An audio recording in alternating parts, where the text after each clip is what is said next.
Hello friends. Unfortunately nowadays it is very difficult to remain friendly and remain calm.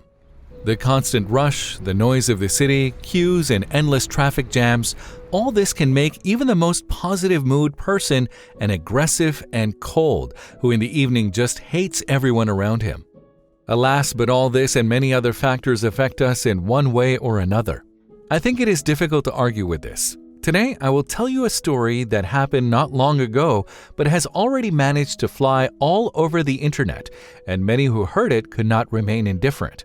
It happened to a girl named Abby. Our heroine works as a waitress in a cafe in Portland, and it was she who shared the story in the social network, which made many people stop and think. On that day, Abby was serving her customers as usual, and because it was a weekend, the flow of customers was much higher than usual. So much so that the girl even had to stay late during lunch. She was quickly moving from table to table so she could gather orders and let as many customers as possible go. But the flow of people coming into the place just wouldn't end.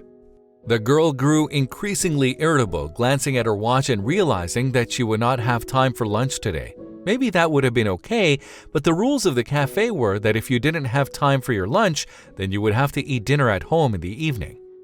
And just when it seemed that the girl had no time to serve everyone and only a few people left for her partner, she saw a 10-year-old boy enter the restaurant. Also, if you have not done so already, please subscribe to our channel and click that notification bell to get inspired by these real-life stories every day. Now, back to the story.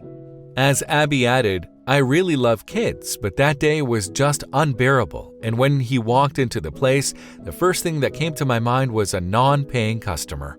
Also, I could tell he wasn't from a wealthy family because his clothes were old and wrinkled. He walked slowly and uncertainly down the hall and sat down at a table waiting for the waiter." A glance at her partner made Abby realize that she had to serve him. She took the menu and quickly went to serve him, although she knew it would probably be a waste of time.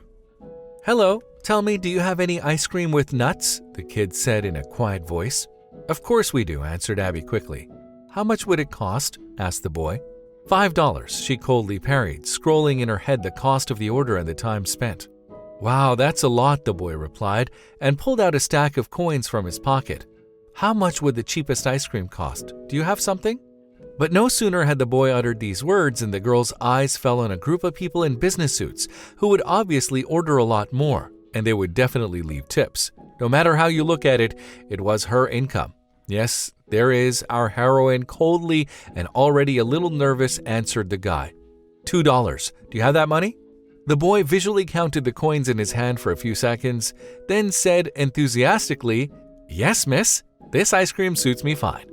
And looking into Abby's eyes, he smiled at her politely. The waitress quickly took the menu and went to the arriving guests, and in a few minutes she brought him an ice cream. As the girl herself added, he was in the place no more than 10 minutes after she brought him his order. He calmly finished his ice cream, and after paying for it, he headed towards the exit, saying thank you as he passed Abby. At that moment, our heroine even felt embarrassed for being so unkind to the boy because it was not his fault that she had such circumstances today and had such a bad day.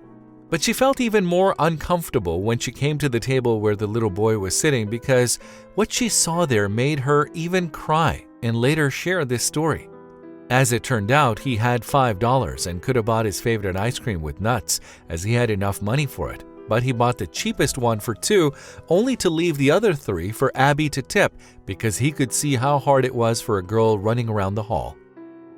It was probably all his pocket money, but he decided to buy himself the cheapest ice cream anyway and leave the $3 for my tip, which was more than half of what he had, Abby added. She couldn't calm down that day because she was so embarrassed by her behavior. If he came by again, she would be sure to serve him ice cream for free, as he certainly deserved it. And those very respectable, important guests left a little more, something about $10, and there were 4 of them.